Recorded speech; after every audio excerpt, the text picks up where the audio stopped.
مومن وہ ہے جو ان کی تعظیم پہ مرے دل سے. مومن کسے کہتے ہیں؟ مومن وہ ہے جو ان کی تعظیم پہ، رسول پاک کی تعظیم پہ مرے دل سے. لفظ آپ توجہ کریں، ایک ہی لفظ ہے، میں دوسری بار پھر اس کو دہراتا ہوں. مومن وہ ہے جو ان کی تعظیم پہ مرے دل سے. نجدی بھی تو کرتا ہے ان کی تعظیم مرے دل سے. ایک جگہ مرے دل سے کا مطلب ہوتا ہے جان نچھاور کرے، اور دوسری جگہ مردے کے معنی ہے. بہرحال اصل ایمان میرے آقا صلی اللہ تعالیٰ علیہ وسلم کی عظمت ہے. اسی لیے ہم خطبوں میں بھی یہ کہتے ہیں الا لا ایمان لمن لا محبت لا. اس کا ایمان ہی نہیں جس کے سینے میں ان کی محبت نہیں. اسی لیے میرے عزیزو، ماہ ربیع النور شریف خاص طور پر سنیوں کے لیے بہت اہمیت کا حامل ہے. ہم تو یہی سمجھتے ہیں کہ ساری عیدیں جو ہمیں ملی ہیں، بقرعید ہو کہ عید الفطر ہو، وہ سب اسی عید کی برکت سے ملی ہیں. اگر رسول پاک صلی اللہ علیہ وسلم تشریف نہ لاتے تو نہ ہمیں رمضان کی اہمیت معلوم ہوتی، نہ کعبے کی طہارت معلوم ہوتی، نہ ہمیں ایمان ملتا، نہ قرآن ملتا، نہ ہم رحمان تک پہنچ پاتے. یہ سب اسی کے دم قدم کی برکتیں ہیں. اسی کو تو اقبال نے کہا تھا، ہو نہ یہ پھول تو بلبل کا ترنم بھی نہ ہو. ہو نہ یہ پھول تو بلبل کا ترنم بھی نہ ہو، چمن دہر میں کلیوں کا تبسم بھی نہ ہو نہ یہ ساقی تو میں بھی نہ ہو، خم بھی نہ ہو، بزم توحید دنیا میں نہ ہو، تم بھی نہ ہو. یا رسول اللہ، خیمہ افلاک کا استادہ اسی نام سے ہے، نبض ہستی تپش آمادہ اسی نام سے ہے. دشت میں دامن کوہسار میں میدان میں ہے، بحر میں موج کی آغوش میں طوفان میں ہے، چین کے شہر مراکش کے بیابان میں ہے، اور پوشیدہ ہر مسلمان کے ایمان میں ہے. وہی نام پاک ہر جگہ موجود ہے. اگر اس نام کو اپنی زندگی سے الگ کرو گے تو کچھ نہ رہ جائے گا، کچھ نہ رہے گا. وہ جو نہ تھے تو کچھ نہ تھا، وہ جو نہ ہو تو کچھ نہ ہو. جان ہے وہ جہان کی، اور جان ہے تو جہان ہے. اگر حضور پاک صلی اللہ تعالیٰ علیہ وسلم جانے کائنات ہے تو جان کا ذکر بار بار ہونا بھی چاہیے. آج ہمارا اپنا مشن تو یہی ہے، ہمارا اپنا ٹاپک یہی ہے. میرے عزیزو، ہم نے یہ عزم کیا ہے کہ زندگی جو باقی ہے، جو سانسیں اللہ نے دی ہیں، وہ عظمت رسالت کا پرچم لہراتے ہوئے زندگی بسر کی جائے. اس لیے کہ ہم نے دیکھا ہے عزت اسی کی دنیا میں ہے جو حضور کے قدموں سے وابستہ ہے. اس لیے کہ بہت سارے تجربے بھی شاہد ہیں، بہت سارے تجربے بھی شاہد ہیں. نبی پاک صلی اللہ تعالیٰ علیہ وسلم سے بیگانگی تمہیں اس دنیا میں بھی ذلت کی طرف لے جاتی ہے، آخرت کی ذلت تو ہے ہی ہے. چند دنوں پہلے، چند مہینوں پہلے ہمارے اس ملک میں جو خرافات ہوئے، جس طرح کے ماحول پیدا کیے گئے، وہ سب کو پتہ ہے، کوئی یہاں بے خبر نہیں ہے. حضور پاک صلی اللہ علیہ وسلم کی گستاخیوں کا ایک ٹرینڈ چل پڑا تھا. ان کو ایسا لگتا تھا کہ جو ان کی شان میں بھونکے گا وہ ہیرو بن جائے گا، لیکن ہم نے کتنوں کو زیرو بنتے دیکھا. بھونک کر کے حضور صلی اللہ علیہ وسلم کی شان میں وہ چند لوگوں کی چاپلوسی کے لیے یہ کام کر گئے، لیکن انجام چند ہی مہینوں کے بعد انہوں نے دیکھا. لکھنؤ سے، دلی سے کچھ ایسے اپنے گوفوں سے نکلے ہوئے کتوں کو ہم نے دیکھا حضور کی شان میں گندی کتاب لکھ کر کے. ایک ناپاک شخص جو پوری دنیا بھر میں یہ مشہور کرنا چاہتا تھا کہ میں محمد کی حقیقت بتاتا ہوں، قرآن کو بدل کر کے نیا قرآن لانے کی کوشش کیے. چند مہینوں کے بعد پھر سمجھ میں یہ آیا کہ دین بھی گیا، نام بھی گیا، خاندان بھی گیا، پھر جیل بھی گیا. واپس آیا تو پتہ چلا کہ اب کے کرنٹ سچویشن یہ ہے کہ لوگوں سے یہ بار بار ریکویسٹ کر رہا ہے کہ مجھے میری جان کا خطرہ ہے، مجھے میرا گھر دیا جائے، مجھے حفاظت دی جائے، سیکیورٹی دی جائے. اور کبھی سڑکوں پر سوئے ہوئی تصویریں آ جاتی ہیں. ان ظالموں کو ہم نے دیکھا چند مہینوں میں ذلت یہاں تک پہنچی. تب پھر ہمیں اعلیٰ حضرت کا وہ شعر یاد آتا ہے، یا رسول اللہ، جو تیرے در سے یار پھرتے ہیں، در بدر یوں ہی خار پھرتے ہیں، در بدر یوں ہی خار پھرتے ہیں. یہ تو زندگی میں دنیا کی ذلت ہے، اور آخرت کی ذلت تو ابھی مقدر ہے. اسی لیے میرے عزیزو، لیکن اللہ کا کروڑا شکر و احسان ہے، کروڑا شکر و احسان ہے۔ آپ پریکٹیکلی دیکھ سکتے ہیں آج کی زندگی میں، آج کی زندگی میں گستاخیاں کرنے والے چھپ چھپ کر کے پھرتے ہیں، مجبور ہیں حضور کی شان میں گستاخی کر بھی رہے اور ڈر بھی رہے، جان کا بھی خوف ہے، اور چھوٹے چھوٹے بچوں سے بھی ڈر جاتے ہیں، نہ جانے کتنے باڈی گارڈ لگانے پڑتے ہیں، کھل کر کے ماحول میں آ نہیں سکتے، راتوں کی نیند خراب۔ گستاخی کیا کیوں؟ اور اس کے بعد حالت زندگی کی ایسی ہو گئی کہ لوگوں کے سامنے آ نہیں سکتے، چھپتے چھپاتے، پتہ نہیں بتاتے۔ لیکن اللہ کا کروڑا احسان ہے، حضور صلی اللہ علیہ وسلم کی عظمت بیان کرنے والا مجھ جیسا ایک ادنا غلام دیکھو ہزاروں کے مجمع میں تنہا گھومتا رہتا ہے، اور جہاں پر بھی جائیں اللہ نے عزت بخشی ہے، جس جگہ جائیں عزت بخشی ہے۔ کوئی ایسا خطہ میں نے ہندوستان میں نہیں دیکھا جہاں ہم جا رہے ہوں اور پھول نچھاور نہ کیے جا رہے ہوں۔ یہ اسی لیے نہیں کہ میں کسی بڑے باپ کا بیٹا ہوں، جو عزت ملتی ہے وہ رسول اللہ کے قدموں سے ملتی ہے۔ ان کی بات کرو اور ہر دل پہ راج کرو، حضور اکرم صلی اللہ تعالیٰ علیہ وسلم کی عظمت کی بات کرو، پھر دیکھو اللہ تعالیٰ کس قدر بلندیوں پر پہنچاتا ہے۔ چند مہینوں میں بہت کچھ بدل گیا، بہت کچھ بدل گیا۔ میں بھی اپنی زندگی میں بدلاؤ دیکھا، اس لیے کہ تمہارے پاس اس سے قبل بھی میں آیا، اس مسجد کی شاید اوپننگ تھی، اس وقت بھی میں آیا، شاید یہاں لوگ پہچانتے بھی نہ ہوں گے۔ اور آج یہ حال ہے کہ ہر کوئی انتظار میں بیٹھا ہوا ہے، وہ اس لیے نہیں کہ میں کوئی ابھی جلدی کوئی پارلیمنٹ کا ممبر بن گیا یا کوئی سیاسی عہدہ حاصل کر لیا، بس بات اتنی سی ہے، جب تک بکے نہ تھے تو کوئی پوچھتا نہ تھا، جب تک بکے نہ تھے تو کوئی پوچھتا نہ تھا، یا رسول اللہ تم نے خرید کر ہمیں انمول کر دیا۔ زندگی یہی ہے میرے عزیزو، زندگی یہی ہے۔ اگر رسول کریم صلی اللہ علیہ وسلم کی وفاداری میں آ جاؤ، پھر دیکھو زندگی کا مزہ ہی کچھ اور ہے۔ اور خوف اللہ تعالیٰ دل سے نکال دیتا ہے، ڈر اللہ تعالیٰ دل سے نکال دیتا ہے۔ کچھ لوگ تو مجھ سے یہ کہتے بھی، کچھ تو بہت سارے جگہوں پر میرا جانا ہوا، اسٹیجوں پر، کچھ مولوی حضرات بغل میں بیٹھنے سے بھی ڈرتے بھی ہیں کہ ان کے ساتھ بیٹھیں گے کل ہمارے اوپر بھی کیس ہو جائے گا، ہاں ہمارے اوپر بھی کوئی چیز آ جائے گی۔ میرے عزیزو، ہمارا دامن پاک ہے، ہمارا دامن صاف ہے، ہم کسی ایسی ان لافل ایکٹیویٹی میں کبھی شامل نہیں رہے، ہم دیش دروہی معاملات میں یا آتنکی معاملات میں، دہشت گردی کے معاملات میں کبھی ملوث نہیں رہے، اور ہماری کوئی خفیہ میٹنگ نہیں ہوتی، جو بھی ہوتی ہے وہ اسٹیج پر ہی ہوتی ہے۔ ہم نے کبھی چھپ چھپ کر کے میٹنگیں نہیں کی ہیں، ہمیں اس بات کا ڈر نہیں ہوتا، ہم کسی بھی جگہ پر صرف اور صرف اس سہارے سے جاتے ہیں، جو ہم بات کر رہے ہیں وہ رسول اللہ کی عزت کے بارے میں بات کر رہے ہیں، اور اگر یہ جرم ہے کسی کے سامنے تو پھر ہم پھانسی لینے کو بھی تیار ہیں، اس لیے کہ ہمیں اس بات کا اعزاز ملے گا کہ اگر نبی پاک صلی اللہ علیہ وسلم کی عزت پر بات کرتے ہوئے دنیا سے کوئی جائے، انشاءاللہ العزیز قیامت کے دن وہ بلال حبشی اور خباب بن الارت کے ساتھ اٹھایا جائے گا، ان کے ساتھ اٹھایا جائے گا۔ ان کا جرم کیا تھا؟ مکہ والوں نے صرف ان کو اسی لیے مارا تھا نا کہ رسول اللہ کی عزت کی بات کرتے تھے۔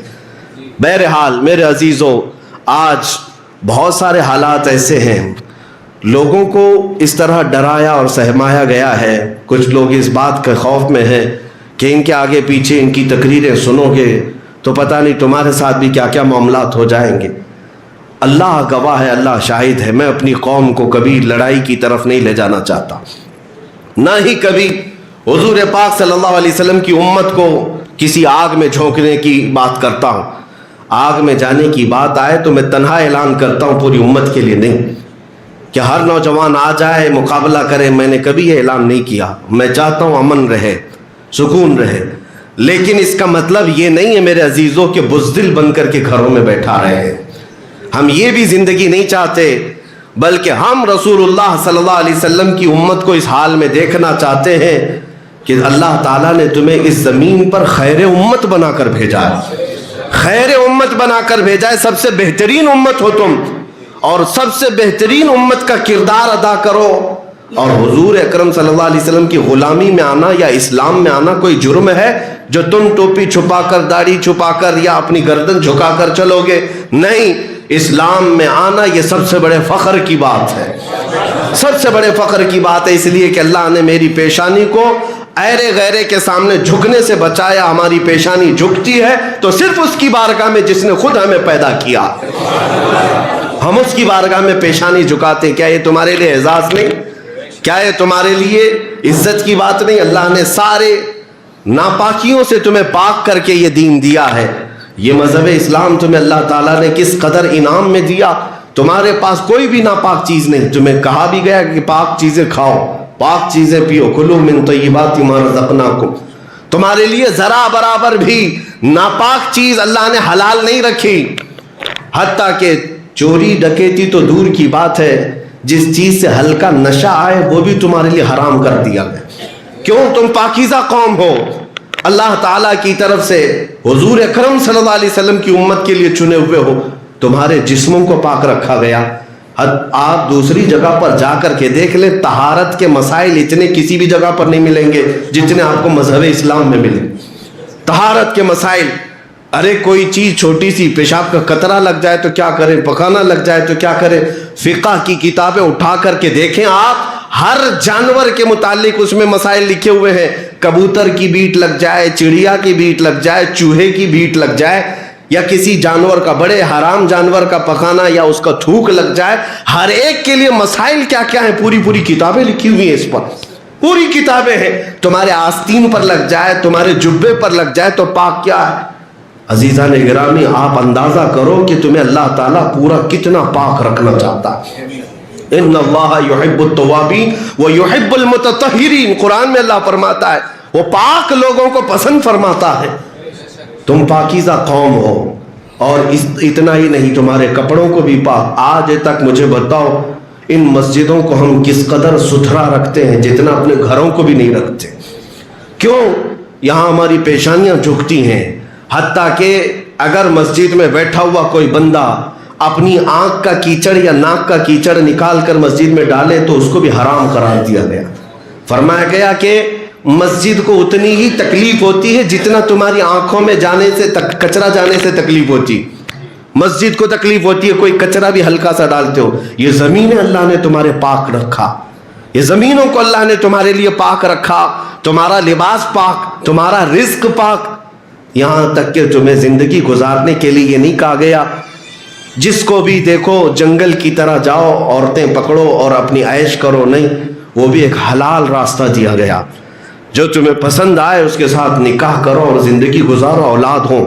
یہ حلال راستہ تمہیں دیا گیا. نہ تمہیں زنا کی طرف بھیجا گیا, نہ شراب کی طرف بھیجا گیا, نہ تمہیں جوئے کی طرف بھیجا گیا. یہاں تک کہ مال کو بڑھا کر کے لینے کی بھی اجازت نہیں دی گئی. یہ تمام چیزیں کس بات کی علامت ہے معلوم ہے میرے عزیزو؟ اللہ نے آپ کو خیر امت بنایا. جب اتنے پاکیزہ دین میں ہو تو سر جھکا کر کے نہیں, سر اٹھا کر کے جیے. عاجزی و انکساری اللہ کی بارگاہ میں. لیکن دنیا کو یہ کبھی بھی آپ دنیا کے ان ظلموں کو دیکھ کر یہ فیل نہ کریں کہ مجھے لوگ مجرم سمجھتے ہیں, مجھے لوگ آتنکی سمجھتے ہیں, مجھے لوگ دہشت گرد سمجھتے ہیں. تم ان سے سرٹیفکیٹ لینے کی امید مت رکھو. اگر آپ اپنے جسم کے 4 ٹکڑے بھی ان کتوں کے سامنے رکھ دو تب بھی وہ تمہیں دہشت گرد ہی کہیں گے. ان کے دماغوں میں جو باتیں بیٹھی ہوئی ہیں وہ تمہارے چہرے سے نہیں ہے, وہ تمہارے دین سے ہے. اسی لیے آپ اپنے دین پر مستقیم رہو, استقامت کے ساتھ رہو. اللہ نے اسی میں عزت بخشی ہے, اسی میں عزت بخشی ہے. میں نے تاریخ میں پڑھا ہے میرے عزیز, چند لوگ نبی پاک صلی اللہ علیہ وسلم کے غلام مکہ سے ہجرت کر کے جب جا رہے مدینے, صحابہ کی تعداد بہت تھوڑی سی تھی, 200 کے قریب بھی تعداد نہیں تھی. جب مکہ سے ہجرت کر کے مدینے جا رہے تھے اس وقت جانتے ہیں کئی صحابہ کے گھر چھوٹ گئے, ان کی جائیدادیں رہ گئیں, ان کی زمینیں رہ گئیں, گھر بار چھوٹ گیا اور مدینے جا رہے ہیں بغیر گھر کے نئے گھر پر. اس وقت وہ صحابہ اعلان کیا کر رہے تھے جانتے ہیں؟